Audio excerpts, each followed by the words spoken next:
নমস্কাৰ, মই কুমাৰ মাধ্যমিক বিদ্যালয়ৰ নৱম শ্ৰেণীৰ ছাত্ৰ। মোৰ নাম শ্ৰী অসীমা দত্ত আৰু মোৰ সহপাঠী শ্ৰী ক্ষিপ্ৰকল্প গোহাঁই আৰু শ্ৰী স্বপ্নীল বৰুৱা।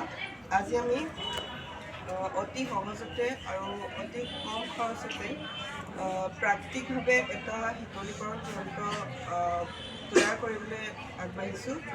তো এই শীতলীকৰণ যন্ত্ৰটো প্ৰস্তুত কৰিবলৈ 3টা মাটিৰ পাত্ৰ আৰু বালি আৰু পানী, এই 3টা বস্তুৰে বা সামগ্ৰীৰে আমি প্ৰাকৃতিকভাৱে শীতলীকৰণ যন্ত্ৰটো প্ৰস্তুত কৰিবলৈ আগবাঢ়িছোঁ। প্ৰথমতে আমি এই ধৰণৰ এটা টাব লৈ তাত অলপ বালি তলতে আমি দি দিম।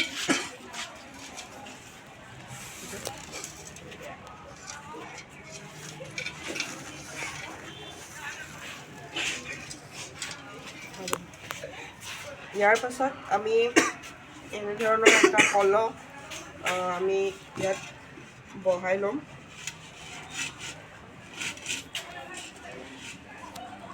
আৰু এই 2টা পাত্ৰৰ কাষৰ অংশত আমি বালি দি দিম।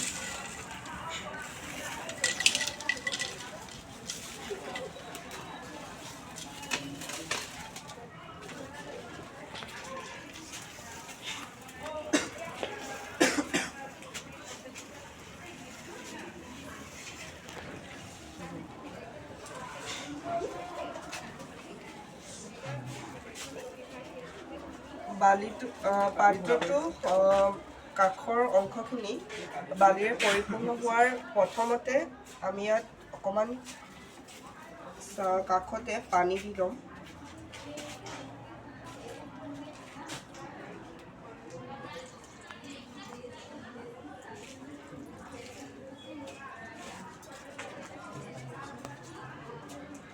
আৰু পানী দিয়াৰ পাছত তাৰ ওপৰত আকৌ আমি বালি দি দিম।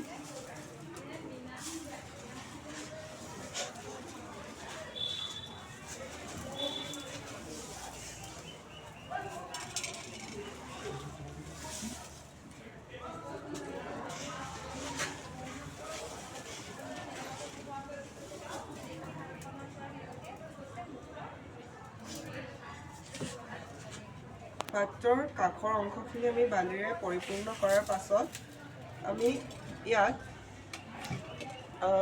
আমি খাব পৰা খাদ্যবস্তুখিনি ইয়াত ভৰাই আৰু অকণমান ইয়াত কাষৰ অংশত আমি আৰু অকণমান পানী দিম।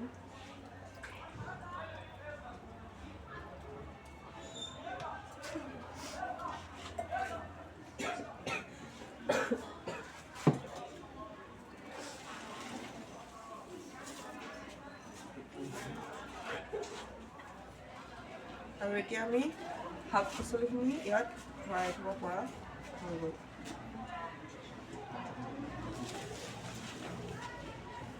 আৰু এইখিনি আমি শাক পাচলিখিনি ভালদৰে ভৰাই লোৱাৰ পাছত আমি এনেকুৱা এটা